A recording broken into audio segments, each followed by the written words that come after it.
Hello and welcome to Convos and Cocktails, where we talk, you engage, and we all get to drink. I'm your host, Lesego Tlhabi, and I'm ready to wine a little and laugh a lot with our guest. And today's episode, we have Penny Osiris, aka my mother, in studio, and we'll be discussing the dynamics of mother-daughter relationships. You guys did send questions in, so it's actually maybe more of like a mom and daughter Q&A or like specific to us. But yes, hi Ma. Hi Sicha. Hi. Good, and you? I'm good. What's your cocktail of the day and why this? Okay. My cocktail is Care Royale. Mm-hmm. And I'm not really a big cocktail person, Yeah. but I am a champagne person. So this cocktail has champagne and it's got raspberry liqueur and don't know what else. Oh, that's good enough for me. Yeah. So it's very fancy, very And of pretty. course it's pink, my favorite color. So everything I like. This is true. Cheers. Welcome to the Cheers. episode. You can see I do work. Okay, so I'm going to ask you some questions both of us can answer, because I think the people of Instagram did ask for both of us. But the first question is for you. So it says, this question is a bit specific. It says, what was she craving when she was expecting you? But I just want to speak about the journey of pregnancy for you just in general. You, obviously, I'm your first child. Mm-hmm. So what was that like? Were you expecting me? Was it an accident? It was an oopsie. I just graduated from medical school and was working as an intern at Bara. And for those who know what it's like to be an intern, the long hours you work and the just intensity of the work, it's not something I would have planned.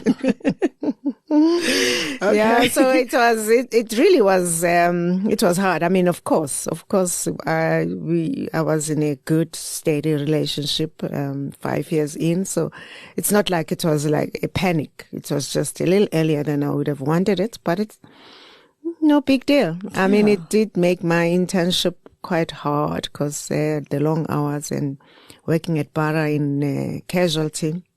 Yeah. But But an intern. That's actually it's new information for me. you have to be an intern to be a doctor. I didn't know you were an intern at the time I was born. Not that you were ever an intern, obviously. I know you were an intern. Anyway, the other question is, what is your age difference? My mom had me when she was 24, so y'all can do the maths. Okay, we want to know what Lesego was like as a baby. Oh, the sweetest, actually. I always tell people that. The easiest baby. I think she understood that her mother was stressed being an intern, and I could leave you with anyone. You were, and I could take you to parties, actually. My friends remember that. You see? Would take you to a party and you would just sit there and be content. You were really, really an easy baby. You slept. I took you to crèche quite early because, babysitting and those kind of things were quite difficult then. But really, really an easy baby. Yeah. And That's now you can also understand why I like parties, because it's what I was first exposed to as a child. So. Okay, that's your story. Yeah, and I'm sticking to it. All right. Okay, so I've tried to group these questions in terms of categories, but like whatever, if we go this way and then that way, we go this way and that way. Also, don't just ask questions. What about just what you want to know? No, for sure. I mean, I've got some stuff I want to know, but also some of the things I've already know. Some of these questions, I'm using them because I want to know the answer. I think, like, I ask you what I want to ask you all the time anyway. But anyway, I thought there are lots of questions that were asked that I didn't decide to use because they were irrelevant. Anyway, this one I wanted to know, what was mom up to at Lesego's current age? Are there any similarities between 33-year-old Lesego? No. 33-year-old. Yeah, you couldn't have been quicker to answer. No similarities at all. They could be. Okay, let me see if they are. But the differences are so stark and so obvious. I mean, I had two babies. I had two kids when I was 33. I just left clinical practice. I just joined a corporate, Transnet. I was overwhelmed. Okay. I was overwhelmed. And just also the other stark difference is just how I think you are confident and you know yourself and you are clear about who you are, and you just feels like you are much more confident and in your place in the world. That wasn't my story. It took much longer than that. I mean, it was closer to age 40 that I thought I was beginning to figure things out. So, those are the stark differences, is that I look at you and Fancy, and just in terms of how confident you are in how you engage with the world and how you have a voice, you are clear about demanding your needs and articulating your needs and being, it's just so different from where I was at 33. So what do you think? Because you said that you just came into that kind of space when you were closer to 40. So was there a significant event or situation that made that happen, or was it just getting older? It was just getting older. And of course, I got divorced just before my 40th birthday. Mm-hmm. So that took me down a path of trying to understand myself. Because I really do believe that up to then, I mean, great things had happened to me. I had great jobs. I had beautiful children. I'd also gotten married, and from the outside, it really did look like I had it figured out. Yeah. I think just as I was approaching my 40th birthday, I just got a deep sense of, I suppose, of identity crisis. Mm-hmm. Maybe I lost myself a lot in being a mom and being a wife, and just didn't quite get to grips with what I really wanted. But my 40th birthday approaching really made me panic and kind of like, is this all there is to my life? Mm-hmm. I just felt like there was a lot that I still needed to do in terms of just finding out who I was and what I believed my value was, and just my identity and who I was, what I was passionate about, what I valued. I do believe that it got much better after my mid-40s, and in fact, I think my 50s have been my best in terms of coming into my own, understanding myself. I love that for you. Yeah, and just being in the way in which I really have a lot of confidence in myself and my value, and who I am, what I stand for, what I'm passionate about, and what I want the rest of my life to be about. Okay, so before we get into the divorce, because there were some questions about that, with confidence, because now you raised me and Fense and you just described us as super confident and sure of our place in the world, and maybe that wasn't something that you got into until much later. So obviously, I don't think it was by mistake. I think mothering and the way you mothered had a lot to do with how we are today. So how do you think, because there are some people who also ask for advice on raising independent women. Was there a formula? No. Or like, how do you get two women who are so self-assured, so strong? Not to say there aren't weaknesses or whatever, but just confident women, if that was something that maybe you feel like you struggled with.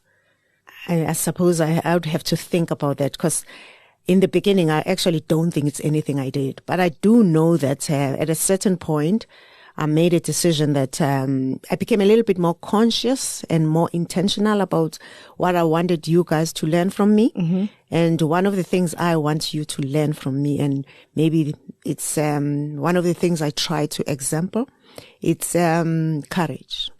Yes. So, one of the things I say all the time is we can do hard things. Mm. So for me, it's in the way I've lived my life, maybe even from my 40s and onwards, maybe because I did do therapy for a long time, and then have been very intentional about my own self-development, about my own emotional growth and spirituality.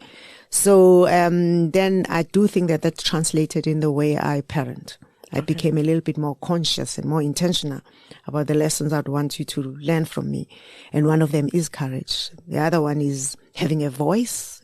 The other one is, I suppose, a lot of it is around courage, because, I really do buy into Maya Angelou's quote that says courage is the most important of all virtues, because without courage, it's impossible to practice all the other virtues consistently. Yeah. So for me, courage, and also we're 11 minutes in and that's already what you're saying.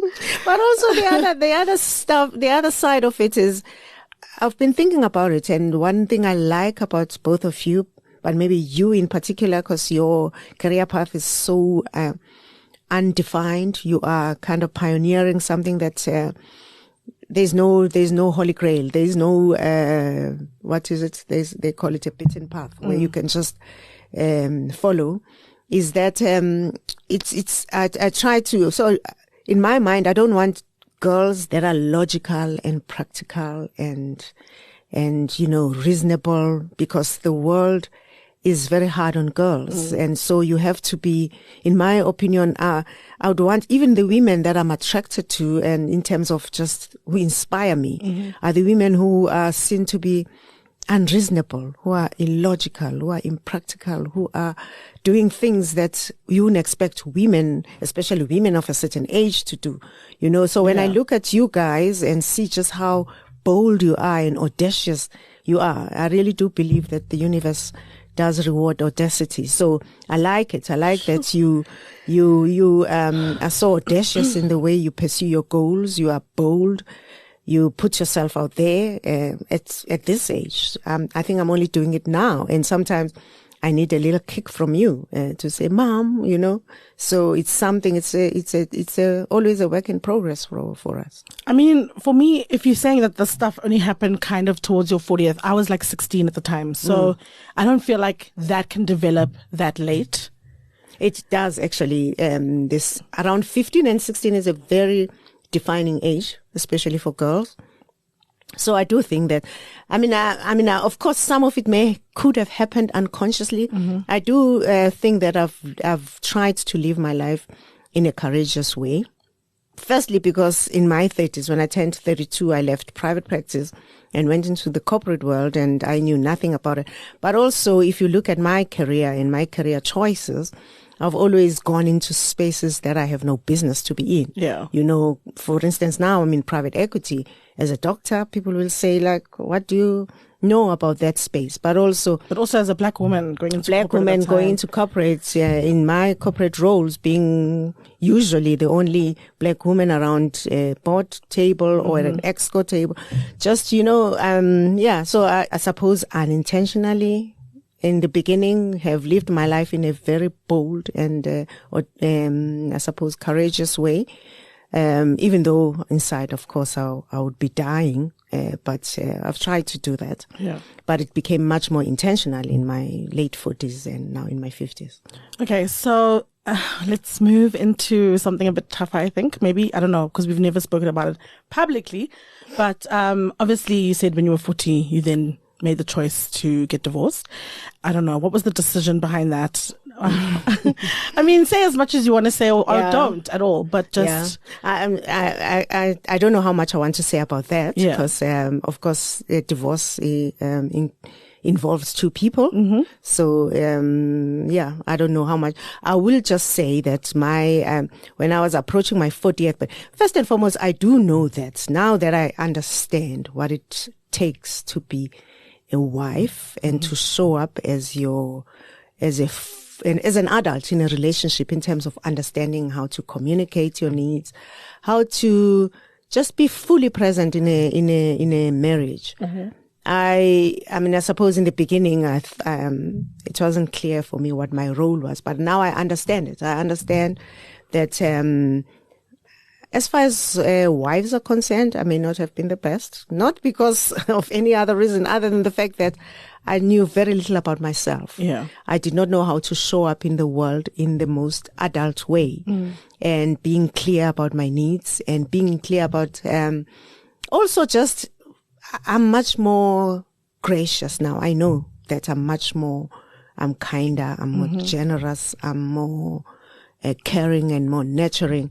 I suppose the fact that we got married young and then pursued very intense careers, then had children, I do think that we each got lost in that, in even prioritizing ourselves, even as a couple. So I just think it's a story I hear over and over again amongst young people, just not understanding how you communicate, how you listen with them without being defensive, listen with courage and listen compassionately to your partner, and just being able to sometimes put yourself in their shoes. You know, what it takes to maintain a long-term relationship is just a deep interest in the other person. Yeah. Being able to listen without being defensive, being able to communicate.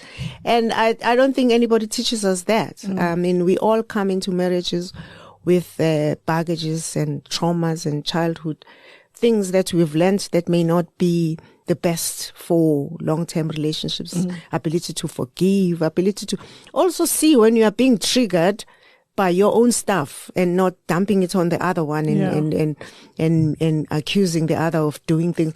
Not even coming into marriages with these expectations that are so difficult to fulfill, expecting this other person to make you happy. In the meantime, you Happiness are comes from within. Exactly. It's an inside job. Yeah. So for me, I just think all of that just collided in making our marriage not to succeed, or at least from my part, to just feel like there definitely is more to it. But now I know that it started with me, my own, whatever I was bringing into the party in terms of my own baggage, my own unresolved traumas, my own, just all of that. So now I know that what it takes to make a relationship to succeed and to thrive is that you have to bring your whole self. You have to be committed to your own development. You have to create a safe space for the other to bring their whole self, to be who they are, but also commit to a journey of growing together and helping each other to grow. But so marriage for me today means something completely different than it did when I was 24 years old.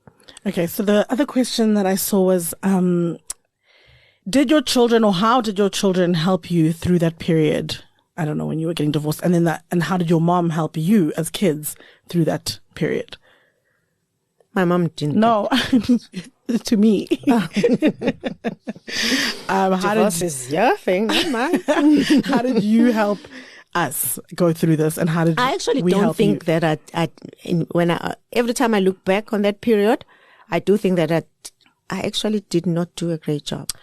Firstly, because I disagree. Okay, so you tell me about your experience. So if I were to do something similar today, I think I would talk to you more. I don't think that because my divorce, firstly, it was not as a result of, I suppose, the things that people would expect. Like there was no cheatations, no abuse, no, kind of like, it's just something of slowly growing apart, because exactly of what I said, that we just forgot to take care of this thing that was so precious. We just forgot to, we just forgot to prioritize it and to grow together and all. So it wasn't like there was a big crisis and then now we needed to. So the story was harder to articulate to people, but most of all to kids, to my children, in terms of saying this is the reason. But I just knew that I needed to do this. It became clearer with 5 years of therapy. It became clearer to myself what I was missing and what my contribution to it was, and what I would do differently. In fact, in the beginning, I just did not want to get married at all again, because to me it just felt like I didn't understand how you could make it work. I was in that relationship for 20 years, and it was sad when it ended, because 20 years with somebody, and a friendship, if nothing at all. But sorry. I would communicate. I would show you my feelings, because I think one of the criticisms that I've heard you and your sister say is that you never saw me cry. Yeah. But what I committed to was to be strong for you guys, because it's hard. Oh my God. It's like kind of like the rug has been taken out, pulled from under your feet, and you kind of get, I could see how hard this was for you too. It really was, you were shattered by it. So I wasn't going to make it worse by crying in front of you. And of course, emotions don't come easy to me. I always say, Well, I cry enough for everyone in the family, so it's fine. They don't come easy for me. And I just learned as a child to just bury my emotions. Only now am I, becoming very friendly towards I welcome them, I feel my feelings, but it's not something I grew up with. So that, coupled with the fact that I was intent on protecting you guys, I don't know from what, means that I didn't share with you some of my vulnerabilities. Also, I don't know how much you share with the children, because also the kids Our children. They have to continue to love these adults. It's not the parents are not divorcing the kids; they are divorcing each other. So yeah. So much you can say. For my feedback, if that's the question, I would say you did a really great job. I do think, obviously we've spoken about it, that just in general over my entire life, not really seeing you be very vulnerable sometimes made my over vulnerability feel like a weakness. But I feel like you guys, you told me before, I think, Vincent and stuff. So I do think that you communicated as much as you could with me. I also was in boarding school. But I think one of the things that I always communicate wherever I go is how amicable it seemed. I mean, there were moments where it was a bit tough in the beginning when we moved out, in terms of like speaking to each other nice or like happily. But wherever I go, I feel like I would take you guys for like one of those public speaking motivational things on how to do co-parenting or how to make it as amicable as possible, because we didn't see I think it was also why it was a shock. I didn't see it coming, but we also didn't see any real beef or anything like that afterwards. It was, as I think you guys try to make it as easy as possible, and you both commending your maturity, because I've been in relationships maybe where there's a child, and sometimes it's been a bit difficult between the parents, and I've always wanted to emulate what I saw if I ever dated someone with a child or ever had one. God forbid, but if I ever had one, that it would be as amicable as, the way you really, Khalil and Brian, have made it. So that for me, I think trumps everything else in terms of like, oh, you could have cried more, you could have spoken more. Both very nice people. You are very nice people. So sometimes you are very nice people. Nice people that don't necessarily have to be together. Mm-hmm. But how was it behind the scenes? Was co-parenting actually difficult and you just made it work? Not at all. Not at all, actually. I think because we've got similar values in terms of family and family first. Mm-hmm. Co-parenting was not hard at all. Oh, so it's very important who you have a baby with. Exactly. Much more important than who you get married to, who you have a baby, because the bond lasts for the rest of your life. Yeah. So you have to be particularly careful about that. But do you have advice for other moms? Because they're asking, some people have asked, does your mom have pearls of wisdom on co-parenting and how to make it as amicable or as beautiful as can be, given how difficult it is already? I think most people try to continue fighting the battles that they were fighting through the kids. And I think it's unfair. So for me, I understood that this is very hard on my kids. So the last thing I want is to make it worse by temper tantrums and all sorts of performances and whatever. So I made a commitment that I will make it as easy as possible for the kids. So there was a lot of, you swallow your pride, you can't have egos here. Yeah. You do what's best for the child. That's all. Just prioritize the child's happiness. Already they are dealing with a lot.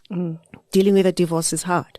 And trying to navigate these two parents and their new lives. So the last thing they need is to be made, what do you call when? Like collateral damage. Collateral or something like that. But also to be used to fight, to settle scores. So for me, I knew that I would make it very easy for you guys, whatever it takes, even if I have to close the door and scream, if I have to do something, but if it's what I needed to do for your guys' happiness, and I will do it. And fortunately, my ex-husband also had the same attitude. He made it easy. There was shout out, Dad.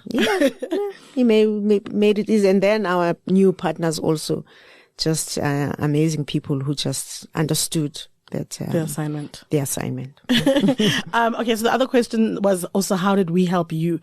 Personally, I don't know how I did. I think I actually made it more difficult, but also... I will tell you how you made it easy. I actually think maybe it's a testament to the fact that you did a great job in raising you guys. There really was no, the rebellion I did. No, some kids go through a thing where they are angry with their parents and there's a lot of shouting and there's a lot of conflict. That, in fact, I actually think you both did the exact opposite of that. I kind of felt like you were trying so hard to make it easy. Even with meeting new partners, you would try your best. Some of it didn't work. But not because of you guys. You really, for me, I think you were trying so hard to just be easy, Yeah. So I think that's what happened. That's hilarious. No, what I was going to say is because what I remember is being difficult, actually, to be honest. I mean, most of the time I was at St. Anne's, so I couldn't really have the space to like while out like that. But I mean, soon after that, I think I started piercing my tongue, and then I think I started going out, and I mean, not as much as I could, because again, I was at boarding school, but that's when I started not more than with most alcohol kids. Oh, okay. Wow, that's except actually a surprise. Except for the hickey. Jesus.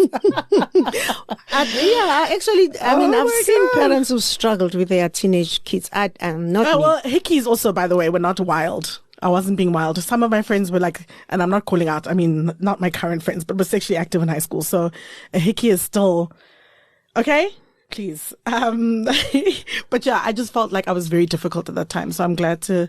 Not really more glad than. to hear that I wasn't really. Not really, no. That's actually a surprise. Okay, so how did our relationship evolve over the years, in terms of how close we are now?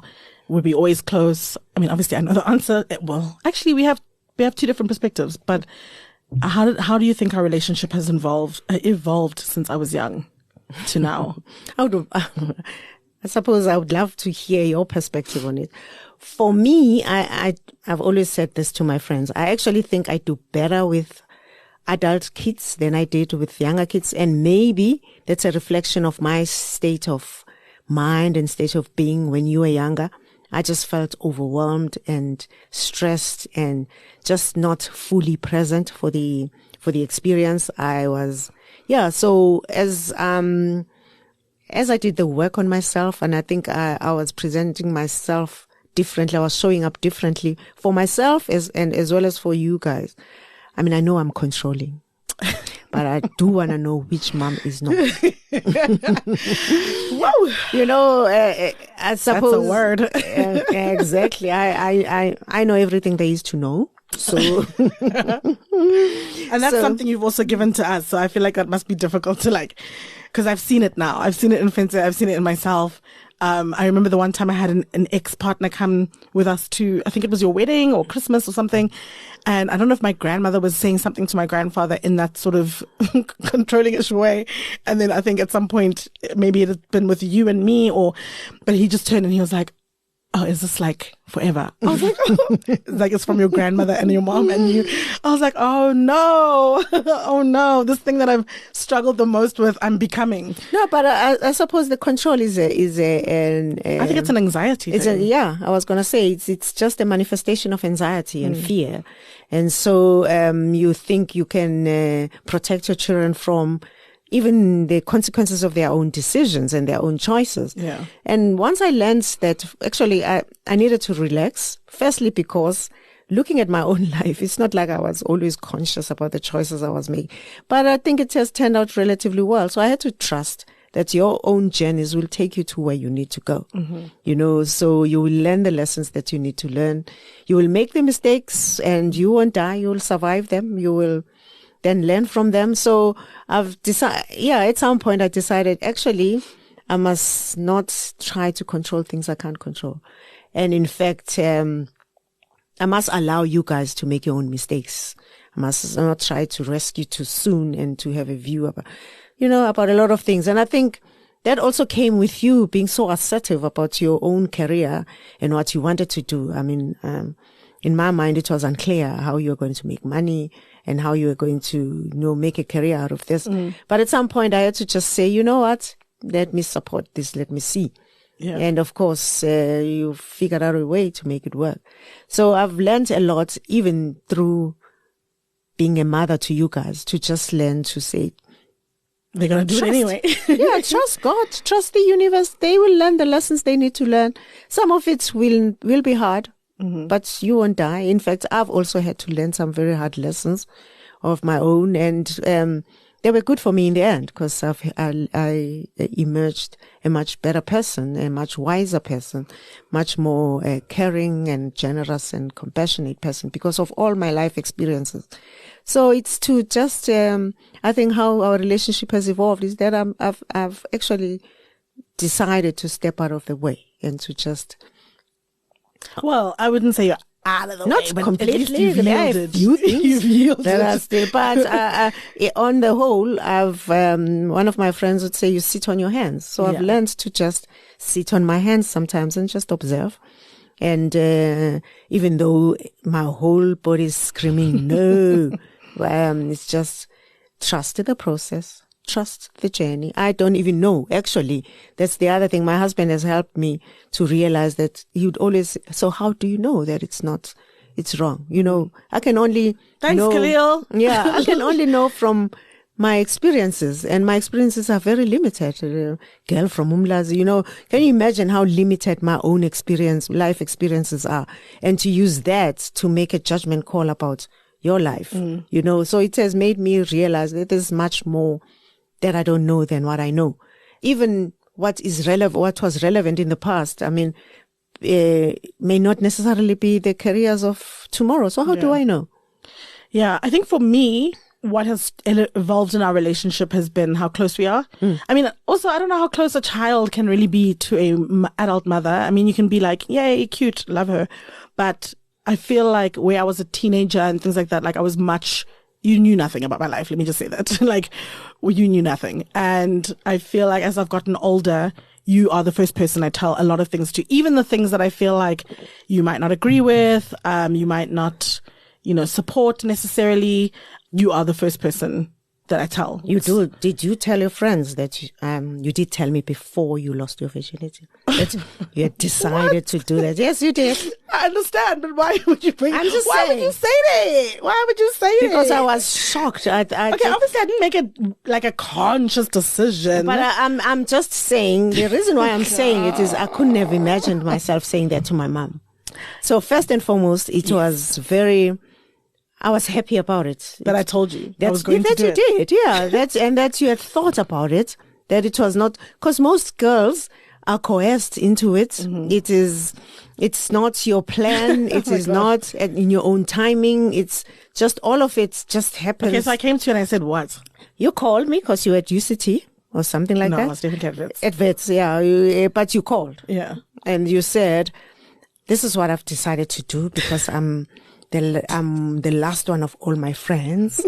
And this whole thing about this virginity thing, making it so big. So I just think I will do it with a friend. You said that, and there will be no expectations. You had thought it through, and you were telling me. I was just listening. Aww, 19-year-old Lesotho was so exactly. Smart. And then I remember just thinking, oh wow, I'm so proud of.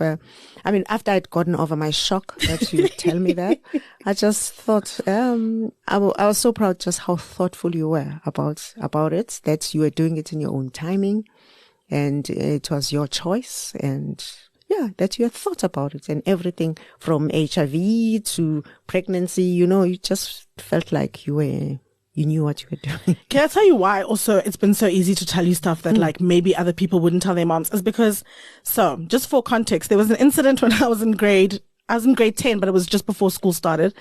My friend had a farewell party at his house, and I was going to St. Anne's, which was a different school, from Red Hill, which was where I was at. And then I was introduced to tequila. I didn't know it was something that you take as like a shot once every like 10 drinks. I was drinking it as if it was the main drink, and being in grade 10 and not having had alcohol really before, it was obviously, anyway, fast forward, it was a disaster. My mom was called to the house. I was like passed out in the shower. she took me home. I think I threw up in the bed like 2 or 3 times. She had to change. Like, it was a big deal. And it was a big mess. Fast forward to my mom trying to call Tara. I did not try to call. I called Tara and I told them that my daughter's alcoholic. On the first time being drunk. And they were also like, ma'am, it's the first time. So it's not a thing yet. But if she does it again, bring her for like weekends, and then we'll have to inform the school that, you know, every few weekends she has to come. And so it was a really big thing. I'm laughing now because we're over this hump, but it was terrible. And it was just very bad. And my parents both were like not speaking to me and things like that. But then on the way to St. Anne's, which was like 2 or 3 days after that incident, my mom started, because we drove with another mom and her daughter who was also going for the first time. And she was like kind of making jokes about it. My mom's thing is like too soon. I always say that to her, I'm like, Mama, too soon. So she was already making jokes about it and kind of like, I mean, I was still punished. The next holiday, I wasn't allowed to go out, when I got back to Joburg. But the way she treated it was like, not as I was a criminal. I mean, other than the rehab call. But after that, she was very understanding. And I feel like my perspective then was like, I can make mistakes and I will be in trouble and I will be punished accordingly.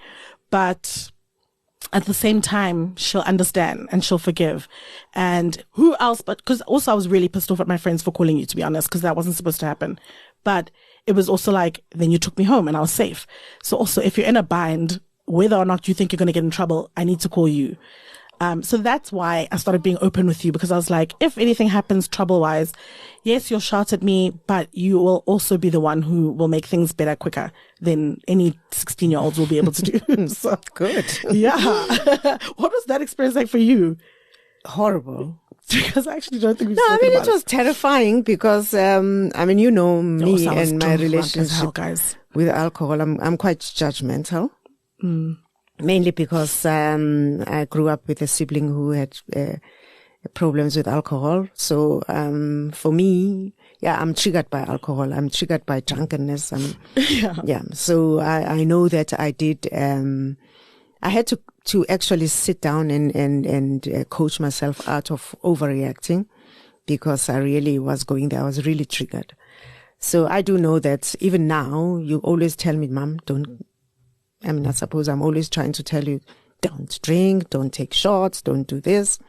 My relationship with alcohol is still not as comfortable as, yeah. But also, the boy's mom, in whose house we were at, just, allayed my fears, says, oh, we all did this, Penny, just, white people, they drink at 15. She just, so by the time I left the house, I was much calmer. She just said, just make sure she doesn't choke on her vomit and just let her sleep it off. She'll be fine, So it was, yeah, I think I had to grow up. And of course, I was helped by other people around me. Caucasians. Okay. In terms of like the stuff that because we haven't spoken about fights. Now a lot of questions have also been like, do you guys fight? Yes, we do. Can I finish my question? And how do you fix when you have a fight? Oh, it's always me going to her room and saying, I'm sorry, Secho. The lies. Mom? No ways. So first of all, my mom has this thing that she thinks is a running joke where she'll come in after a fight and say, even if she was wrong, and say, I forgive you. It's so annoying. It is so annoying. But it does break the ice, because I can be quite intense. I can hold on to stuff for a while. And so it does. My mom I think you'd be more than apologizing, you just become funny. I don't know if you, like, we do. No, also I do. We do. When it's genuinely wrong, or like when things are genuinely happening, we definitely do apologize. But I'm saying, I think we've gotten better. I know we've gotten better, because I would say, firstly, I would understand when I was triggered and maybe reacted from a place of being triggered rather than on what's. In fact, me and you always talk about the fact that when the response or the reaction to something is much really more intense than what's going on, there's always something behind it other than what's on the surface. So I always take my time, and in fact, it's something I've learned from my husband. Your husband. Mrs. Husband. He's amazing. Every day, my husband. Amazing. God, but one of the things he's been quite, he's deliberate about is reflecting and taking responsibility for his actions. So he's taught me that to just go back and say, so what was I thinking? Why did I react like that? What triggered me? Instead of saying, Siho did this to me, it's just go inward and say, so what was going on for me? What was I thinking? What triggered me in that? Why did I act that way? And so I always do that, and I always find the answer. And then I'll come to you and say, actually, the reason why I reacted the way I did is because of this. What you did maybe triggered something. So it's just owning my stuff and then apologizing for overreacting. I think also something that you always say to me specifically, because I think I struggle with it, is taking the benefit of the doubt. So you always say, in this house and in this family, people love each other. We love each other.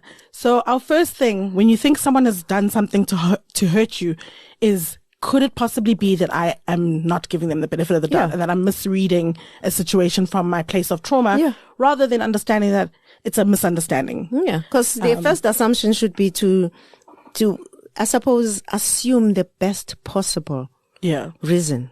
You know, rather than going to the worst, because that's what you do.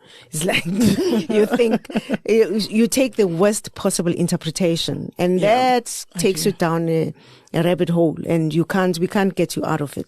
So and that's why I always say, sometimes if you don't understand, rather ask. Yeah. Let's say, this is what I think you were saying. Is that right? Because I mean, we definitely have the tools. Sometimes we're not able to but we always come back. Yeah, we always come back quite quickly. But I'm just saying, we do fight. Yeah, that's the main thing. Yeah, and we argue, and then you debate, go to your room and you don't disagree. talk to me, and then I come and say, then you also do the same, girl. We're not going to. It's fine on radio. So, how do you manage uncomfortable conversations with each other?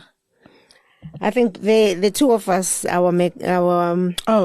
can I just ask this? It's because the question is leading on to another. So someone said, if you were ever pregnant, would you tell your mom? Why don't you tell the story? Because of course you have. Of course, yes, I have. I was not even, girl, why are you outing me like I was not going to speak about it? The reason why I asked this question is because I was willing to talk about it. I would never ask something I'm not willing to. But when I did fall pregnant, I think it was like 7 years ago now, maybe, or 6. My mom was the first person I told. More so because she was there when I found out and I couldn't really hide my reaction, but also because at some point I would have told her. Because I know, again, as much as it would have been a conversation that might have not have been that great in the beginning, Oksalayo, she was the only one who was going to really be able to help me solve the issue, which for me was an issue. You know, some people it's a blessing and I get it and yay. But for me, I didn't want to continue with the pregnancy. So I did tell my mom, and it was I think there was like 5 seconds of like slight disappointment in your eyes, I think. But really, you had a great reaction. And it was more about like, okay, and what do you want to do? And I was like, the soaps. And I think at some point you even tried to convince me to not do it. And I was like, no, I didn't. I just said, just think about it. You don't have to make the decision now. Yeah, but whatever you decide, we'll support you. So we slept on it a little bit, and then you still said this is what you wanted to do. No, I was very sure about that. I mean, I can't even imagine having a 6-year-old now. Like, where would I even be able to go? Like, the things that I want to do next year, I just feel like it would be super impossible. So it was a difficult time and it was a difficult decision, but it was the very much right decision. But have you answered the question? Yes, no, we haven't. I was going to go back into it. This lady, controlling. How do you manage awkward and uncomfortable conversations with each other? I think both you and I use humor to divert or what? Deflect. But we always come back. Yeah. So in the beginning, we'll laugh it off and try and make a joke of it. But in the end, we do. Sometimes the first time around, there will be a lot of screaming and not listening and not, but then, sleep on it. And in the morning, we always find each other. We really always find each other. Yeah. I think for me, I do see the like less judgmental, like I feel like there's a lot of things like you might be controlling sometimes in some decisions, but I really do feel like with a lot of things, you are super unjudgmental. Even if you're screaming inside your head, you don't really let it be known. So I think the uncomfortable, awkward conversations are easy because I feel like the ear, even if it's not maybe listening right now, because there might be pushback or a bit of defensiveness from both sides. It's like, I know you go and meditate on it, or like Khalil. Speak to Khalil. Comes here and he like solves for X.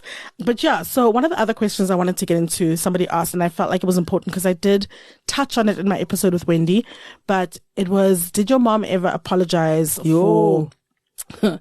No, it's not that deep, I don't think, but for how she dealt with the diet culture, or the like, you being an overweight child. So what's there to apologize for?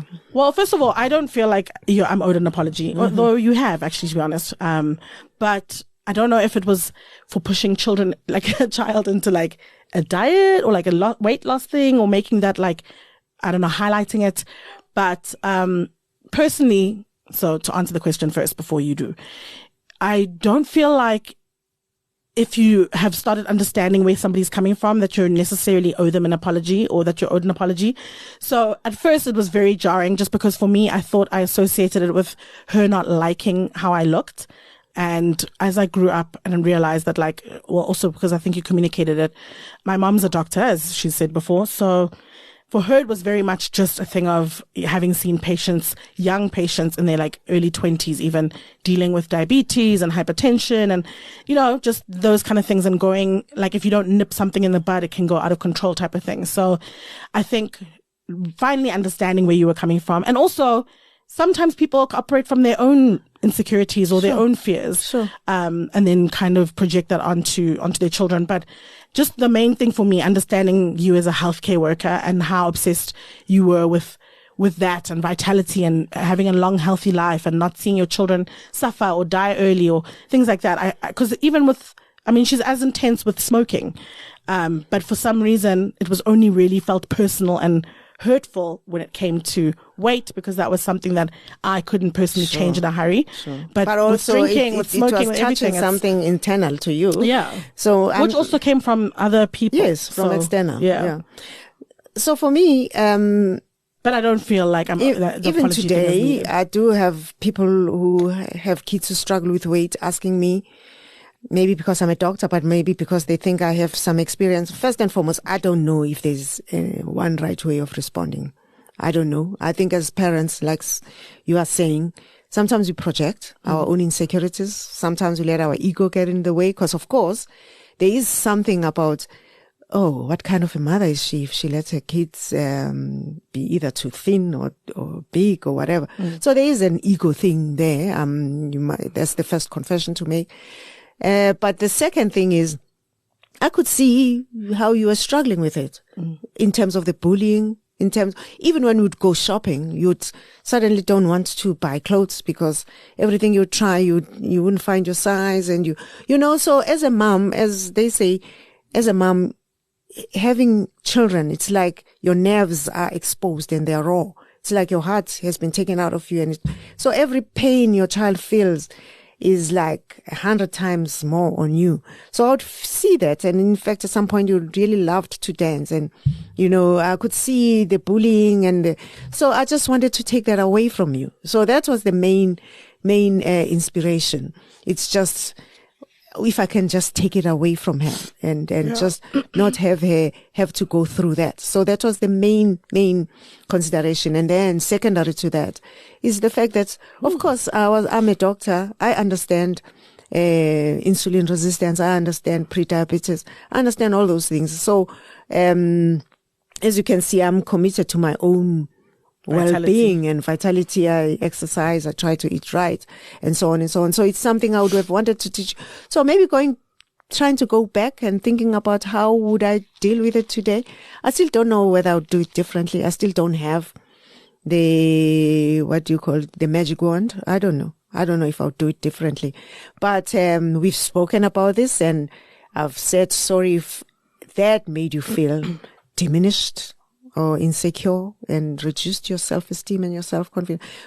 You want to know that when your child walks in, they know that your eyes light up because you really, really love your child. You do anything to protect them. So if anything you do makes them feel anything other than that, of course, I would want you to know that I'm sorry for that. Thanks. Hold on. Okay. Next question. Let's go to positive now. I can't do this anymore. What are the top 3 things she set out for herself as a parent that she feels she got right?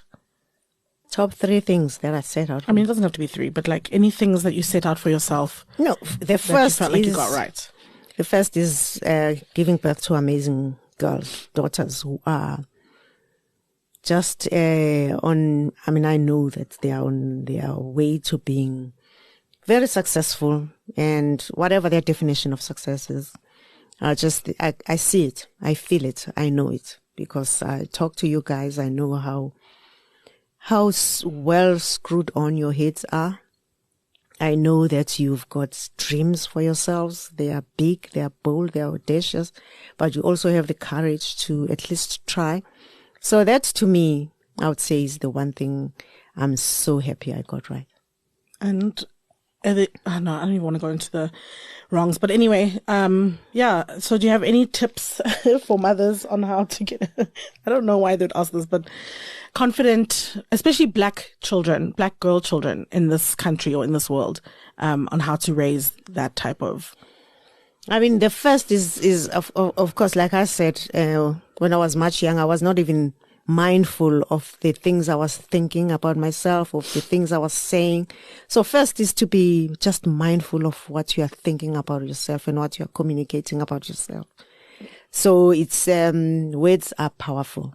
Thoughts are powerful. So just be mindful of what you say and what you collude with, because of course the world is telling you are less than. Yeah. It tries to diminish you. Don't collude with the world. Don't. Just understand that you have value, you have a purpose. Actually, also, our value is not linked to how productive we are. Our value is just because we are. We are human beings, so we have innate value, inherent value. It's not linked to our productivity or our success or whatever. So it's to first understand that and to just catch the thoughts that are contrary to that. Yeah. And then the second one is to just allow people to make mistakes. Firstly, as a mom, make mistakes, try new things, fail, try again. Just model the behavior you want your children to learn. If you are a perfectionist, then you only do things just because you are good at them. You are telling the kids that mistakes are not allowed, that only perfectionism is allowed in this house. So you have to try, you have to do things, you have to fail, and you have to be vulnerable and try again until you succeed. So for me, it's less what you say and more how you model the behavior that you want your kids to emulate and learn. Okay, so now we're getting to the final bits, but before the last question, what is something that you had to accept about each other that you struggled with at first? Do you want to go first, or should I go first? You go first. I think I would say the control thing, just because I've had to accept it. It's not going anywhere. It's changing, but it's not going. And I think I also, because I know that my own anxieties show up sometimes and make me want to hold on tightly to planning or organizing. Planning and organizing, it does have a dark side, I agree. But also it's got a side that works for us. So. For sure. But I'm saying if now it's controlling means I feel like sometimes with other people rather than yourself. Okay. So that for me is what I've had to accept, but I'm trying. It's a daily task, but I'm trying, and also trying to be empathetic as to the reasons why. Yeah. What's your answer? What have you struggled to accept that you have now accepted? That some of the decisions and choices you will make are not what I would. I've had to accept that and just trust that your path and your journey is as unique as you are, and that things will work out in the end. I mean, for instance, you've got tattoos all over. It's not something I understand. I don't get that, but I also have to accept. Well, good on you, because you've never made me feel that way. You are unique. You've got your own life to live, and you've got your own lessons to learn. I low-key thought you liked them. And number 2, you smoke. Jesus Christ. So I'm talking about the bucket, choices. girl. So I think what I've had to learn is that your path is your path, and you will learn the lessons that you need to learn, that you will figure it out. I actually do trust that you will figure it out, because you are very wise, you are very thoughtful, you are very considerate. You are much as people would think that you're actually quite organized, you are thoughtful, you are considerate, you are wise. So thanks, I've had to just take a step back and trust that you will figure it out. Okay, so now, actually this is the second last question, but how do you balance being my friend and my mom? Like, I'm not for instance, your friend. Actually, I'm not sure. No, I agree. I also feel like people want everybody to be everything. I think you're definitely my mom because, for instance, we do have a glass of wine or something together, but when I have a Jägerbaum, it's not taken very nicely. Some of the decisions I make, like I said, she's not that happy. So we're not like ride or die buddies until when I have friends and she has friends. But we have a great mother and daughter relationship. And I don't think you have to bring friendship into... It's a great mother and daughter relationship. But it's definitely mother and daughter, for sure. But what do you think of my Instagram stories and like the sex stuff? Is that ever like... I mean, in the beginning it was like, ooh, but I've had to celebrate that you are... You've always been quite vocal. You are, even before Instagram, you had views about, because you read a lot and you think about things a lot.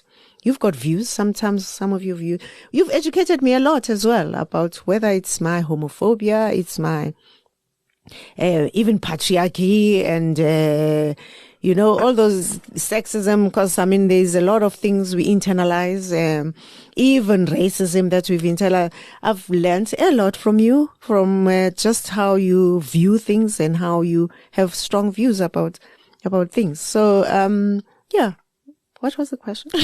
On my Instagram, so the sex stuff, even just talking about sex, why is it? I mean, in the beginning, it was a little bit uncomfortable, but I also had to ask myself, why am I finding it so uncomfortable? It's such a natural thing that everybody does. And why is it uncomfortable to talk about it? So I don't, especially because you did take me to a sex shop. So if I can take me to a sex shop, I can talk about it, surely. Yes, did I take you to a sex shop? Yes, you did, sweetie. The first time I don't know, but like we also went in Cape Town like last year. Yes, you were 30. Yeah, but I think the first time I was not 30. It was like, okay. I had a long distance boyfriend and you were like, we got to get stuff to make us trip here with it. I don't even remember that. You did. I the first time I went was with you and it was actually great because it was like demystifying this thing. Catholic girl, so I do know that I had some not so enlightened ideas around sex. Yeah. So I do think that it's something that I had to learn along the way. So I have no issue. I don't have, I wouldn't share some of the things you share about on Instagram. That's not my portion, but it is yours and you're doing a good job. Thanks, babes. Okay. The last question is, what is your favorite thing about me and our relationship?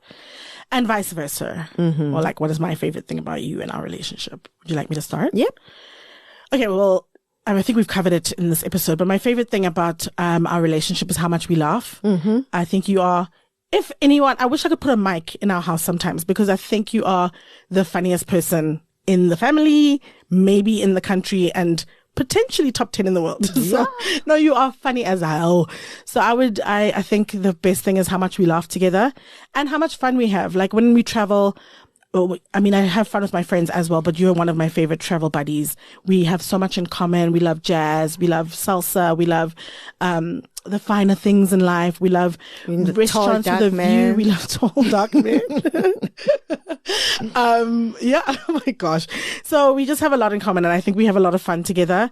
And my favorite thing about you is just how open you are. But also you're such a safe space. You're very spiritual, but you're just a safe space. And you're always like, I always know you're praying for us more than you're praying for yourself. I know that we are the living embodiment, like I said before, of your prayers. And you make us feel loved every day. You're not the most physically affectionate person in the world, but you definitely make up for it with your words, with your kindness, with your presence. and you are there for everything. Like you said, some things are uncomfortable, but you'll share and support and make the aunties watch. And I just can go on and on about you. I think everything is my favorite thing. I love you so much. It's crazy. You know? Think about it. All right. I love you too. But my favorite thing about you is just how bold you are. I mean, to put yourself out there every day for the whole world I could never do it. I know for sure I could never do it. And of course, sometimes the comments and the nastiness gets to you, but the following day you're back at it and you've got such a sunny disposition. You are optimistic, hopeful. You are out there creating something, going into uncharted territory and just figuring it out. So I think you make Fencer and us and me braver. Fencer always says that we get to do things we wouldn't do, because, I mean, as you look at us, we are quite corporate. We are quite, so you make us the twins. Yeah. You challenge us to do things that we wouldn't do. You are bold. You live your life loud. You love loud. So yeah. That's what I love about you. Thanks, Mommy. Well, we've had a very amazing episode today. Oh, thank you. Fuck. Okay. Get professional. All right. Thank you. You have to put that part in. I will. I don't like to edit anymore because I think it takes out the organicness of the episode. But anyway, thank you so much for making time. I know this was quite nerve-wracking for you because, again, you don't really like to put yourself out there, and I kind of dragged you here. But I love you. Thank you for always supporting me. Whew, yeah, I'm going to stop there because I can't. Anyway, and I'm so proud of you and your podcast. I know that it's breaking some records. It's another thing that you're doing, and everything you do seems to turn into gold. So I have every expectation that you'll do amazing things. Okay. And with that, thank you for joining this episode. Oh my God. Thank you for joining this episode. Good night. Cheers. Cheers.